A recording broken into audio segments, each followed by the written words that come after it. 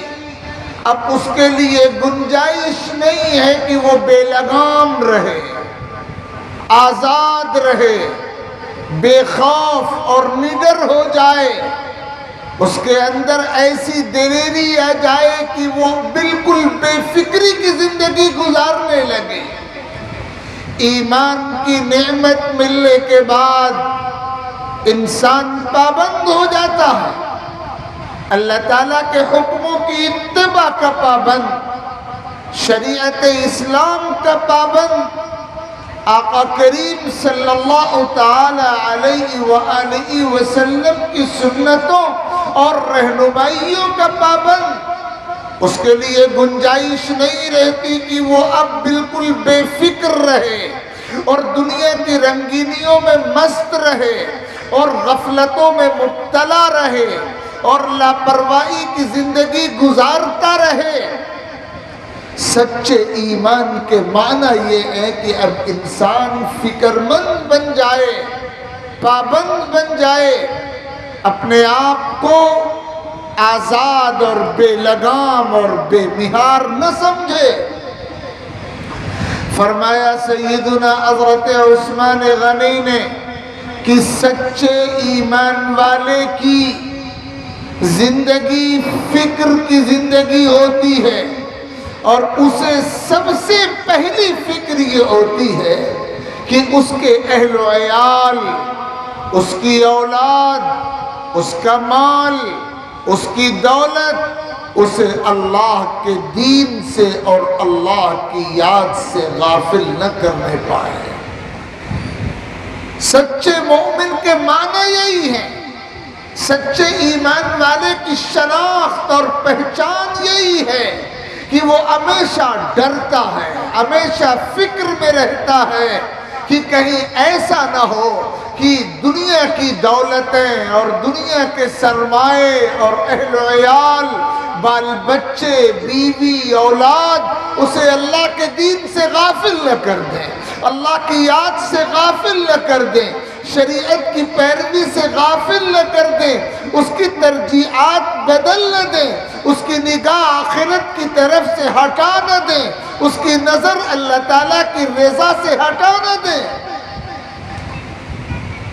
انسان کو غفلت میں مبتلا کرنے والی چیز عام طور پر یا تو اس کی اولاد ہوتی ہے یا اس کا مال ہوتا ہے۔ قرآن کریم نے کلیئر کیا ہے، احادیث نبویہ میں بالکل صاف بتایا گیا ہے کہ یوں تو غفلت میں مبتلا کرنے والی چیزیں انگنت ہیں، لیکن خصوصیت کے ساتھ دو چیزیں ایسی ہیں جو ایمان والوں کو عام طور پر اللہ تعالیٰ کے دین سے اور آخرت کی فکر سے، اللہ تعالیٰ کی یاد سے غافل کر دیتی ہے۔ ایک تو اہل و عیال، اولاد، اور دوسرے مال اور دولت اور دنیا کا کاروبار اور دنیا کی یہ مشغولیتیں۔ اسی لیے اللہ تعالیٰ نے تمام ایمان والوں کو مخاطب کر کے تاکید فرمائی، یا ایھا الذین آمنوا لا تلہکم اموالکم ولا اولادکم عن ذکر اللہ۔ اے ایمان والو، تمہارا مال تمہیں اللہ تعالیٰ کی یاد سے غافل نہ کرنے پائے، تمہاری اولاد تمہیں اللہ تعالیٰ کی یاد اور اللہ تعالیٰ کے دین سے غافل نہ کرنے پائیں۔ اور یاد رکھو، جو ایسا کرے گا اور جو اولاد کی وجہ سے، اہل و عیال کی وجہ سے، بیوی بچوں کی وجہ سے، مال و دولت کی وجہ سے، دنیا کی رنگینیوں کی وجہ سے اپنے آپ کو غفلت میں مبتلا کرے گا، فَأُولَئِكَ هُمُ الْخَاسِرُونَ، تو ایسا کرنے والے لوگ حقیقت میں اپنے ہاتھوں اپنا نقصان اور اپنا خسارہ کرنے والے ہیں۔ اللہ تعالیٰ نے اپنے نیک بندوں کی صفت تو یہ بیان کی کہ وہ چوکنا رہنے والے ہوتے ہیں، الرٹ رہنے والے ہوتے ہیں، اپنے آپ پر غفلت کا حملہ کبھی نہیں ہونے دیتے۔ رجال لا تلہیہم تجارۃ ولا بیع عن ذکر اللہ وإقام الصلاة وإیتاء الزکاة یخافون یوما تتقلب فیہ القلوب والابصار۔ وہ ایسے بندے ہوتے ہیں کہ ان کو تجارت، کاروبار، خرید و فروخت، دنیا کی مشغولیتیں اللہ تعالیٰ کی یاد سے، نماز سے، زکوٰۃ سے، شریعت کی پابندی سے کبھی غافل نہیں بنا پاتی۔ ان کے سینوں میں آخرت کے اس دن کا خوف رہتا ہے، اس دن کا دھڑکا لگا رہتا ہے جس میں نگاہیں بھی پلٹ جائیں گی اور دل بھی پلٹ جائیں گے۔ تو سب سے پہلی بات، سچا ایمان رکھنے والا ہمیشہ اس فکر میں لگا رہتا ہے، اس کو ہمیشہ یہ خوف، یہ دھڑکا لگا رہتا ہے کہ اس کی اولاد اور اس کا مال، یہ دونوں اسے اللہ تعالیٰ کے دین سے، اللہ تعالیٰ کی یاد سے غافل نہ کرنے پائیں۔ یاد رکھا جائے، قرآن مجید نے جہاں اولاد کو اللہ تعالیٰ کی عظیم نعمت بتایا ہے، وہیں دوسری طرف یہ بھی بتایا ہے کہ اولاد تمہارے لیے اللہ تعالیٰ کی طرف سے بہت بڑا امتحان بھی ہے۔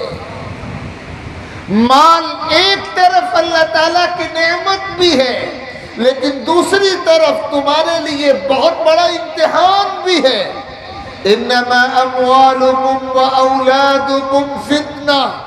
تمہارا مال اور تمہاری اولاد تمہارے لیے امتحان ہے، آزمائش ہے، جانچ ہے، پرکھ ہے۔ اللہ تعالیٰ یہ نعمتیں دے کر تمہیں آزماتا ہے کہ تم اللہ کے راستے پر جمے رہتے ہو یا دوسری راہوں پر چلنے والے بن جاتے ہو۔ تمہیں مال دیا گیا، تمہیں اولاد دی گئی، کسی کو بیٹی اور کسی کو بیٹا اور کسی کو دونوں،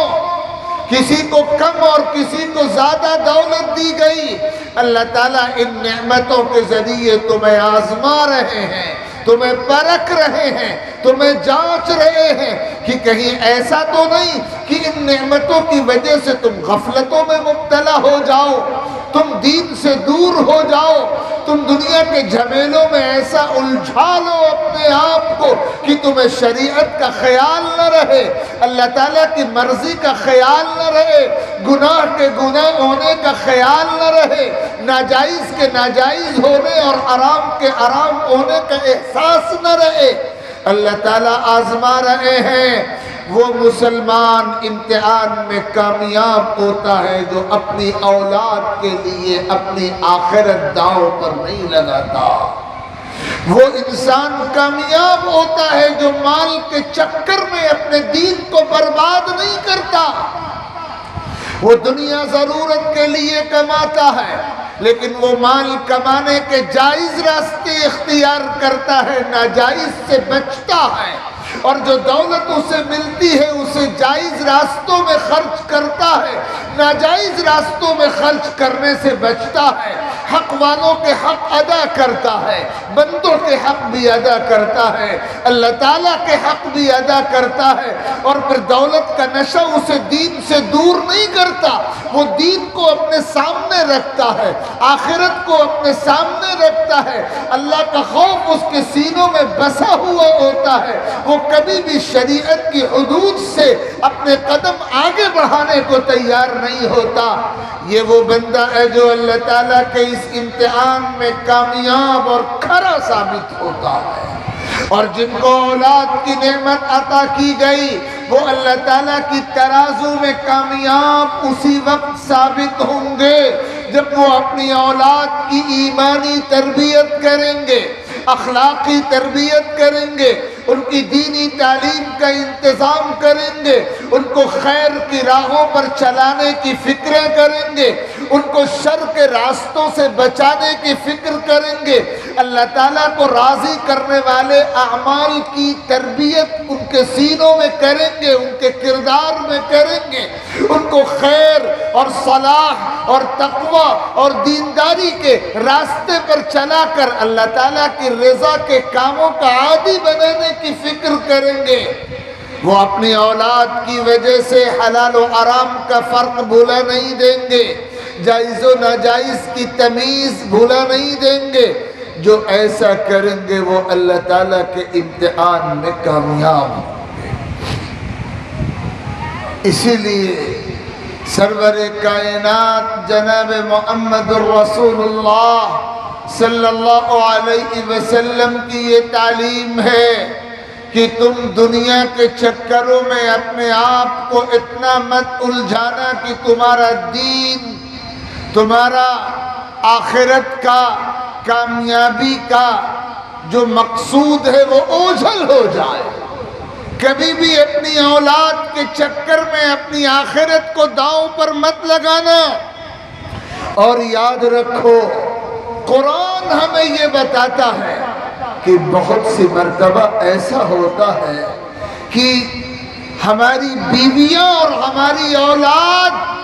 ہمارے دشمن بن جاتے ہیں، اپنی دنیا بنانے کے لیے ہماری آخرت داؤں پر لگا دیتے ہیں۔ یا ایھا الذین آمنوا ان من ازواجکم و اولادکم عدوا لکم فاحذروہم۔ اے ایمان والو، تمہاری کچھ بیویاں، تمہاری کچھ اولاد تمہارے دشمن آخرت ثابت ہوتے ہیں، اپنی دنیا بنانے کے لیے تمہاری آخرت داؤں پر لگا دیتے ہیں، لہذا چوکنا رہو، اپنی آخرت برباد مت کرنا۔ تمہیں اپنی قبر میں اکیلے سونا ہے اور اپنی زندگی کے کیے دھرے کا جواب اکیلے اللہ کے دربار میں دینا ہے۔ نہ تمہاری اولاد وہاں کام آئے گی، نہ مال کام آئے گا، نہ رشتے کام آئیں گے۔ وہ دربار تو عدل کا دربار ہوگا، یوم لا ينفع مال ولا بنون الا من اتى الله بقلب سلیم۔ وہاں مال کارگر ہوگا، نہ اولاد نفع پہنچائے گی، وہاں تو وہی انسان کامیاب ہوگا جو گندگیوں سے پاک دل لے کر اللہ کے دربار میں حاضر ہوگا۔ اس لیے سب سے پہلا پیغام سیدنا حضرت عثمان غنی رضی اللہ تعالی عنہ کے ذریعے ہم تک یہ منتقل کیا گیا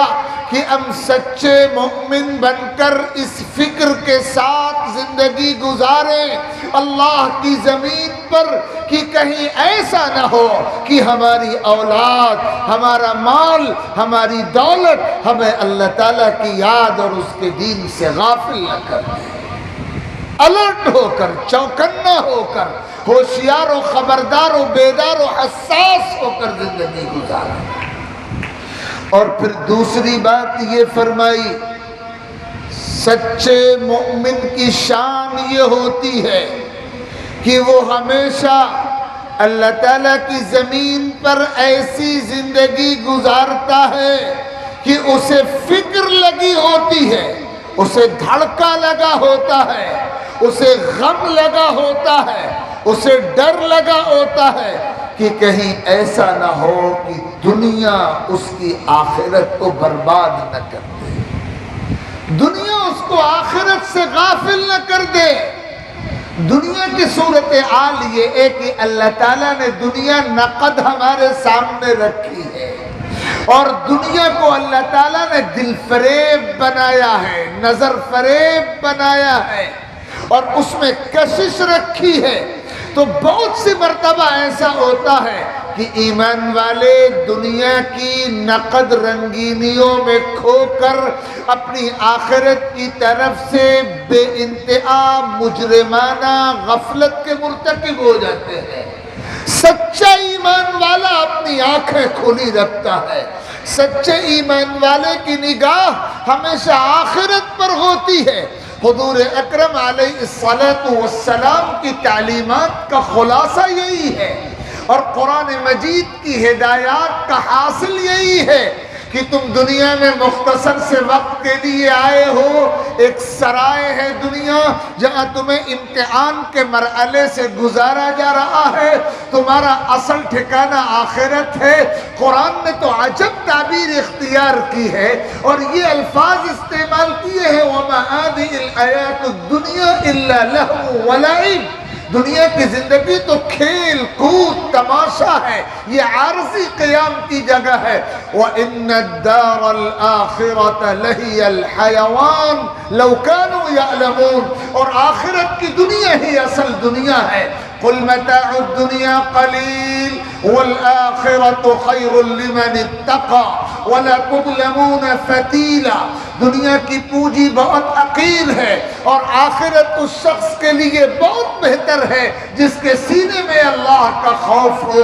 وہاں ذرہ برابر کسی پر ظلم نہیں ہوگا، بلکہ اللہ تعالیٰ نے ہم انسانوں کی نفسیات کا نقشہ کیسا سچا اور خوبصورت کھینچا ہے۔ بل تؤثرون الحیات الدنیا والآخرۃ خیر وابقیٰ، کہ تمہارا حال تو یہ ہے کہ تم دنیا کی زندگی کو ترجیح دیتے ہو اور دنیا کے جھمیلوں میں ایسا مست ہو جاتے ہو کہ تمہیں آخرت کی فکر نہیں ہوتی، حالانکہ آخرت بہتر بھی ہے اور ہمیشہ باقی رہنے والی بھی ہے۔ مومن کا کام یہ ہے، سچے مومن کا کام یہ ہے کہ وہ آخرت کو پیش نگاہ رکھے، اپنے اصل مقام کو نگاہ کے سامنے رکھے، چوکنا رہے، فکر مند رہے کہ کہیں دنیا اس کی آخرت کو برباد نہ کر دے، دنیا کی مشغولیتیں اس کو آخرت سے غافل نہ کر دے۔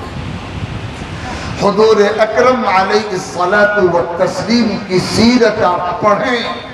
صحابہ کرام کی زندگیاں پڑھیں، اور اکابر امت کی، اہل اللہ کی، بزرگان دین کی، اولیاء اللہ کی، صالحین کی سیرت آپ پڑھیں، کیسے انہوں نے محتاط ہو کر زندگیاں گزاری اور کیسے انہوں نے توجہ آخرت کی طرف رکھی اور دنیا سے رشتہ ضرورت کے بقدر ضرورت کے مطابق رکھا، دنیا کو اپنے اوپر اس طرح حاوی، اس طرح مسلط نہیں ہونے دیا کہ وہ اپنی آخرت کھوٹی کر دیں، اپنی آخرت برباد کر دیں۔ اس سے بڑا بدنصیب کون ہوگا جو چند نقد سکوں کے لیے ابدی نعمتوں کا سودا کر لے، ابدی نعمتوں کو قربان کر دے، ابدی نعمتوں کو بھیٹ چڑھا دے۔ اللہ کا پیغام، اس کے دین کا پیغام، اس کی شریعت کا پیغام، اس کے نبی برحق کا پیغام، اور عقل اگر سلامت ہے تو عقل کا پیغام یہی ہے کہ دنیا کے چکروں میں اپنی آخرت کو برباد کرنے والے مت بنو۔ تو دوسری نصیحت سیدنا حضرت عثمان غنی رضی اللہ تعالی عنہ کی زبانی یہ کی گئی کہ سچا مومن ہمیشہ فکر مند رہتا ہے کہ دنیا اس کو آخرت سے غافل نہ کرنے پائے۔ اور تیسری بات یہ ارشاد فرمائی، سچے مومن کی شان یہ ہوتی ہے، کامل ایمان والے کی شان یہ ہوتی ہے کہ وہ ہمیشہ اس بات کی فکر میں رہتا ہے، اسے ہمیشہ خوف لگا رہتا ہے کہ شیطان اس کی نیکیوں کو برباد نہ کرنے پائے، شیطان اعمال صالحہ کو ملیمیٹ نہ کرنے پائے۔ جو نیکیاں ہم کر رہے ہوتے ہیں، شیطان کا داؤں یہ ہوتا ہے، شیطان کی کوشش یہ ہوتی ہے کہ وہ ہمیشہ ان نیکیوں کو برباد اور بے اثر اور اکارت اور ضائع اور تباہ کرنے میں کوئی کسر اٹھا کر نہیں رکھتا۔ یاد رکھیے گا، اللہ تعالیٰ نے شیطان کو ہم انسانوں کا سب سے خطرناک دشمن بنایا ہے۔ اگر آپ سے پوچھا جائے کہ آپ ایمان کی نعمت ملنے کے بعد بیک وقت کتنے دشمنوں کے حصار میں ہیں، کتنے دشمنوں نے آپ کو گھیر رکھا ہے جو آپ کو ایمان سے اور نیکی اور دین سے محروم کرنے کے در پہ رہتے ہیں۔ سب سے بڑا دشمن شیطان ہے، اور دوسرا دشمن ہمارا نفس ہے، اور تیسرا دشمن وہ ماحول ہے جو زہر آلود ہے، جس میں ہم سانس لیتے ہیں، اٹھتے ہیں، بیٹھتے ہیں، چلتے ہیں، پھرتے ہیں، رہتے ہیں، زندگی بسر کرتے ہیں۔ یہ وہ دشمن ہے جو ہمارے ساتھ لگے ہوئے ہیں۔ قرآن مجید بیان کرتا ہے، ان الشیطان لکم عدو فاتخذوه عدوا انما يدعو حزبه ليكونوا من اصحاب السعیر۔ شیطان تمہارا کھلا ہوا دشمن ہے۔ عقل مندی کا تقاضا یہ ہے کہ اپنے دشمن کو دشمن سمجھو، اس کی چالوں کو سمجھو، اپنے کو بچانے کی فکر کرو، دشمن کے حملوں سے اپنے آپ کو سلامت رکھنے کی کوشش کرو۔ شیطان اپنے پورے گروہ کو اکٹھا کرتا ہے تاکہ تمہارے ایمان کو، تمہاری نیکیوں کو، تمہارے دین کو، تمہارے اعمال صالحہ کو ملیمیٹ کر کر تمہیں جہنم کا مستحق بنا دے۔ تو اس لیے سب سے پہلی بات یہ ذہن میں رکھیے کہ شیطان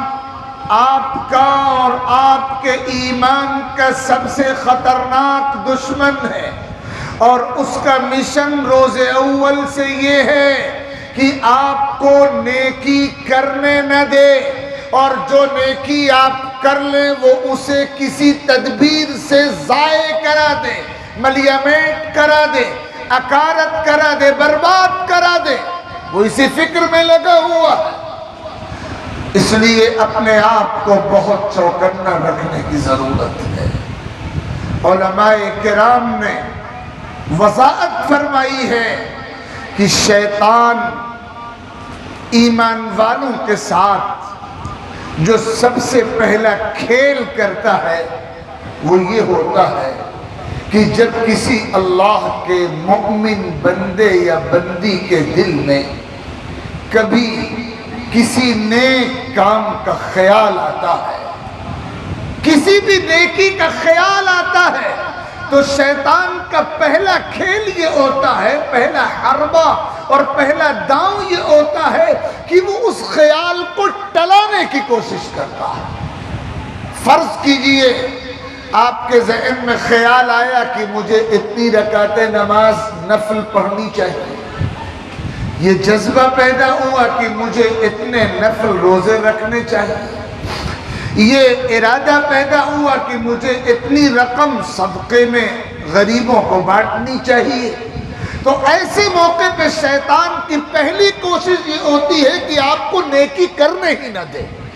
اور اس کے لیے اس کا کھیل یہ ہوتا ہے کہ وہ آپ کا دماغ سیٹ کرتا ہے اس طرف کہ ابھی تو تم جوان ہو، ابھی تو تم صحت مند ہو، ابھی تو تمہارے سامنے لمبا زمانہ ہے، لمبی عمر ہے، ابھی فوراً یہ نیکی کرنی کوئی ضروری نہیں ہے، ابھی کچھ دن رک جاؤ، آئندہ چل کے یہ نیکی کرنا۔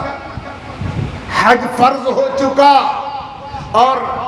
حج کا خیال آپ کے دل میں آیا اور آپ نے ارادہ کیا، ایک رقم خاص کی کہ ہم اس سال حج کو جائیں گے۔ شیطان نے وسوسہ ڈالا، اپنا کھیل کیا کہ ابھی تو آپ جوان ہیں اور ابھی آگے بھی مہلت ہے، موقع ہے، ابھی دوسرے جو بنیادی کام ہیں وہ کر لیجئے، ابھی مکان نہیں بنا ہے وہ بنوا لیجئے، ابھی بچوں کی شادیاں نہیں ہوئی ہیں وہ کر لیجئے، اور ابھی حج مہنگا بھی ہے، آئندہ ممکن ہے سستا ہو جائے، آئندہ کر لینا۔ یہ شیطان کا پہلا وسوسہ ہوتا ہے کہ وہ نیکی کے عمل کو ٹالتا ہے، ٹلاتا ہے۔ نتیجہ یہ ہوتا ہے کہ انسان اگر چکر میں آ جاتا ہے تو دھیرے دھیرے غفلتوں کا شکار ہو جاتا ہے، نہ اس وقت وہ نیکی کر پاتا ہے، نہ آئندہ نیکی کی توفیق مل پاتا ہے۔ یہ ہے شیطان کا پہلا کھیل، اور اگر آپ نے شیطان کے اس پہلے کھیل کو کامیاب نہیں ہونے دیا اور آپ نے نیکی کا خیال آنے کے بعد نیکی کر لی، تو اب شیطان اپنی ٹرک تبدیل کرتا ہے۔ شیطان کا دوسرا حربہ یہ ہوتا ہے، شیطان کا دوسرا کھیل یہ ہوتا ہے، دوسرا داؤں یہ ہوتا ہے کہ اب جو نیک کام آپ کر رہے ہیں اس نیکی کے دوران طرح طرح کے خیالات آپ کے دماغ میں لا کر بھر دیتا ہے، نہ جانے کون کون سی باتیں یاد دلاتا ہے، نہ جانے کہاں کہاں کے خیالات ذہنوں میں آتے ہیں۔ نتیجہ یہ ہوتا ہے کہ جو نیکی آپ کر رہے ہیں یا کرنے جا رہے ہیں اس نیکی کی طرف توجہ نہیں رہتی، اس نیکی کی طرف دل کا دماغ کا دھیان باقی نہیں رہتا۔ جو خیالات شیطان اناپ شناپ قسم کے، غلط قسم کے، عجیب و غریب قسم کے ذہن و دماغ میں لاتا ہے، آدمی انہی خیالات میں کھوتا چلا جاتا ہے اور اپنی نیکی برباد کر بیٹھتا ہے۔ یہ حدیث مبارک آپ نے بار بار سنی ہوگی کہ جب مؤذن اذان دیتا ہے تو شیطان اذان کی آواز کو برداشت نہیں کر پاتا، بھاگ کھڑا ہوتا ہے، اور اذان ختم ہوتی ہی شیطان پھر واپس آ جاتا، اور جب تکبیر ہوتی ہے، نماز شروع ہونے والی ہوتی ہے، مکبر تکبیر کہتا ہے، تو پھر شیطان تکبیر و اقامت کی آواز کو برداشت نہیں کر پاتا، بھاگ کھڑا ہوتا، اور جو ہی اقامت مکمل ہوتی ہے تو پھر شیطان آتا ہے۔ اب آپ نماز پڑھ رہے ہیں، اعلیٰ درجے کا نیک کام کر رہے ہیں، شیطان اپنا پہلا کھیل نہیں کھیل سکا کہ آپ کو نماز سے روک دے۔ آپ مصلی پر آ گئے، چٹائی پر آ گئے، مسجد میں آ گئے، نیت باندھ لی، نماز شروع کر دی۔ اب شیطان، حدیث بتاتی ہے کہ شیطان طرح طرح کے خیالات آپ کے دماغ میں لاتا ہے، جو آپ کو یاد نہیں ہوتا وہ بھی یاد دلاتا ہے۔ حضور پاک صلی اللہ علیہ وسلم کے الفاظ اتا اقبل یخطر بین المرء وقلبہ، شیطان آتا ہے انسان اور اس کے دل کے درمیان حائل ہوتا ہے اور طرح طرح کی باتیں یاد دلاتا ہے۔ نتیجہ یہ ہوتا ہے کہ نماز پڑھنے والے کا دھیان نماز کی طرف نہیں رہ جاتا، ان خیالات کی طرف بھٹک جاتا ہے۔ پھر جب وہ نماز پڑھ کے فارغ ہوتا ہے تو اسے پتہ بھی نہیں چلتا میں نے کیا پڑھا کیا نہیں پڑھا، کتنی رکعتیں ہوئی کتنی نہیں۔ یہ ہے شیطان کا کھیل۔ تو پہلا داؤں تو یہ ہے کہ وہ نیکی کا خیال آنے کے بعد نیکی سے روکتا ہے، ٹلاتا ہے، اور اگر یہ داؤں کامیاب نہیں ہوتا اور بندہ نیکی کرنے لگ جاتا ہے تو شیطان کا دوسرا داؤں یہ ہوتا ہے کہ پھر وہ طرح طرح کے خیالات اس کے دماغ میں نیکی کے دوران لا کر نیکی سے دھیان ہٹاتا ہے اور بھٹکاتا ہے اور نیکی کو برباد کرنے کی کوشش کرتا ہے۔ اور اگر یہ داؤں بھی نہ چل سکے اور آدمی عبادت نیکی اس طرح کرے کہ پورا خشوع ہو، پورا خضوع ہو، دل اللہ کی طرف متوجہ ہو، شیطان کے لائے ہوئے خیالات کی طرف دھیان نہ دے اور اس حال میں نیکی انجام دے دے، عبادت پوری کر لے، تو پھر شیطان کا تیسرا کھیل یہ ہوتا ہے کہ وہ انسان کے دل کو بغض اور عداوت کی گندگی سے بھرتا ہے، اس لیے کہ اسے معلوم ہے کہ جب دل میں بغض ہوگا، عداوت ہوگی، نفرت ہوگی دوسروں کے لیے تو عبادتیں اللہ کے دربار میں قبول بھی نہیں ہوں گی اور منور بھی نہیں ہوں گی۔ عبادتیں اللہ کے دربار میں انہی ایمان والوں کی قبول ہوتی ہیں جن کے دلوں میں دوسروں کے لیے بغض نہیں ہوتا، عداوت نہیں ہوتی، نفرت نہیں ہوتی، کینے کی گندگی نہیں ہوتی۔ تو شیطان ہمارے سینوں کو کینوں کی آماجگاہ بنا کر رکھنا چاہتا ہے۔ وہ چاہتا ہے دو بھائی لڑ رہے ہیں تو لڑتے رہیں، دو پڑوسی جھگڑ رہے ہیں تو جھگڑتے رہیں، دل پاک نہ ہونے پائے، سینہ ستھرا نہ ہونے پائے، ہمارے اندر کی دنیا شفاف اور اجلی اور ستھری اور نکھری نہ ہونے پائے، وہ گندی رہے، پلید رہے، غلیظ رہے، عداوتوں کی گندگی، بغض کی گندگی، کینے کی گندگی، کھوٹ اور کپٹ کی گندگی، نفرتوں کی گندگی، چپقلشوں کی گندگی ہمارے سینوں کو غلیظ کیے رکھے تاکہ ہماری کوئی عبادت اللہ کے دربار میں قبول نہ ہو۔ حضرت عثمان غنی رضی اللہ تعالی عنہ فرما رہے ہیں سچا مومن وہ ہوتا ہے جو ہمیشہ فکر مند رہتا ہے کہ شیطان اس کی نیکیوں کو برباد نہ کرنے پائے، وہ الرٹ رہتا ہے، شیطان کے داؤں کو کبھی کامیاب نہیں ہونے دیتا، شیطان کے کھیل کو کبھی کامیاب نہیں ہونے دیتا، شیطان کے فراڈ کو کبھی چلنے نہیں دیتا۔ یہ تین بنیادی نصیحتیں حضرت عثمان غنی نے امت کے سامنے فرمائی تھی۔ میں نے آج کی اس مجلس میں یہ نصیحتیں آپ کے سامنے نقل کی اور سب سے پہلے میں نے اپنے آپ کو مخاطب بنایا اور پھر آپ کو کہ ہم ایسی سچی مومنانہ زندگی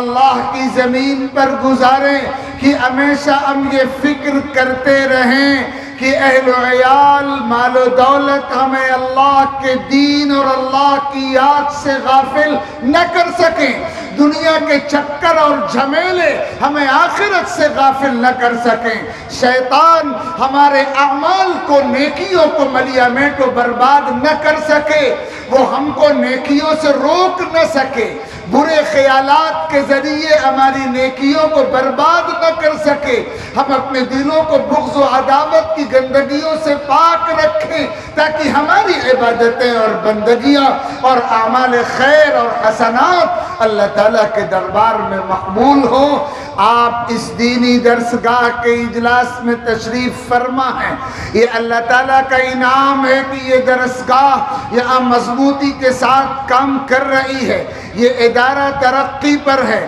آپ کی نسلوں کو دین کے علوم سے آراستہ کرنے کے لیے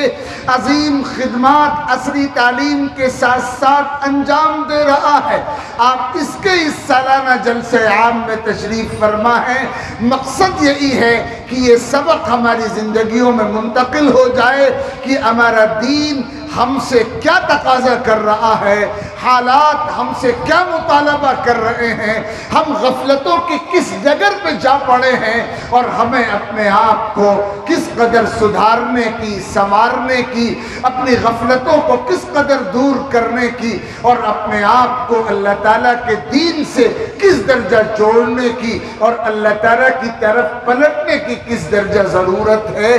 یہ بات اچھی طرح یاد رکھیے گا۔ مجھے جہاں بھی موقع ملتا ہے میں یہ بات ضرور عرض کرتا ہوں کہ اس وقت پوری دنیا میں اور خاص طور پر ہمارے اس ملک میں جو صورتحال ہم مسلمانوں کے لیے ہے وہ یہ ہے کہ ہم اس وقت نارمل پوزیشن میں نہیں ہیں۔ پوری امت ایمرجنسی صورتحال سے دوچار ہے، اور حالات نارمل ہوں تو کچھ لوگوں کی، کچھ غفلتوں کی کچھ گنجائش ممکن ہے نکالی جا سکے، لیکن جب حالات ایمرجنسی ہوتے ہیں تو ایک لمحے کے لیے بھی، امت کے کسی فرد کے لیے بھی غفلت میں مبتلا ہونے کی کوئی گنجائش باقی نہیں رہتی۔ ہمیں الرٹ ہونا پڑے گا، اپنے مشن کو سامنے رکھ کر، اپنی ذمہ داریوں کو سامنے رکھ کر کرنے کے جو کام ہمیں قرآن و سنت نے بتائے ہیں، جو علماء کی زبانی آپ تک پہنچتے ہیں، ان کاموں کے لیے ہمیں الرٹ ہونا پڑے گا، متوجہ ہونا پڑے گا۔ اگر ہم بدستور غفلت میں مبتلا رہیں گے تو پھر ایسا خطرناک نقصان ہمارا اور ہم سے زیادہ ہماری نسلوں کا ہوگا کہ ہم اس کا تصور بھی نہیں کر سکتے۔ اللہ رب العزت ان متفرد گزارشات کو قبول فرمائے۔ میں دل کی گہرائیوں سے محترم المقام جناب مولانا علاء الدین صاحب، ان کے رفقا کا، اس ادارے کے ذمہ داران کا شکریہ ادا کرتا ہوں کہ ان حضرات نے یہ موقع فراہم کیا کہ میں اپنی یہ منتشر بے ربط متفرد گزارشات جو در حقیقت دل کا درد ہیں اور در حقیقت وقت کی بنیادی ضرورت ہے، میں آپ کی خدمت میں پیش کرنے کے قابل ہوا۔ اللہ رب العزت اس گنہگار کو بھی عمل کی توفیق عطا فرمائے، اور آپ جملہ حاضرین و سامعین کو بھی عمل کی دولت سے مالا مال فرمائے۔ آمین۔ وآخر دعوانا ان الحمد للہ رب العالمین۔